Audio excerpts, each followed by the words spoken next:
এবছরের এইচএসসি পরীক্ষা আগামী 2 জুলাই শুরু হয়ে শেষ হবে আগামী 8 আগস্ট। আর ব্যবহারিক পরীক্ষা শেষ করতে হবে 15 আগস্টের মধ্যে। পরীক্ষা সামনে রেখে পুরো দমে প্রস্তুত হচ্ছে পরীক্ষার্থীরা। এরই মধ্যে বুধবার ঢাকা মাধ্যমিক ও উচ্চ মাধ্যমিক শিক্ষা বোর্ডের এক বিজ্ঞপ্তিতে নতুন নির্দেশনা জানানো হয়েছে। বিজ্ঞপ্তিতে বলা হয়েছে, এইচএসসি পরীক্ষার্থীদের ক্যালকুলেটর ও হাতঘড়ি ব্যবহার নিয়ে নতুন নির্দেশনা দিয়েছে ঢাকা মাধ্যমিক ও উচ্চ মাধ্যমিক শিক্ষা বোর্ড।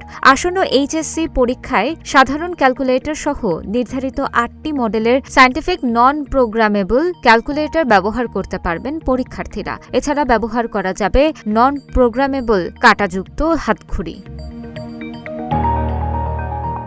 নির্ধারিত মডেলগুলো হল FX82MS, FX100MS, FX570MS, FX991MS, FX991ES, FX991EX, FX991ES Plus, FX991CW। এসব মডেলের ক্যালকুলেটর ছাড়াও শিক্ষার্থীরা সাধারণ ক্যালকুলেটর ব্যবহার করতে পারবেন।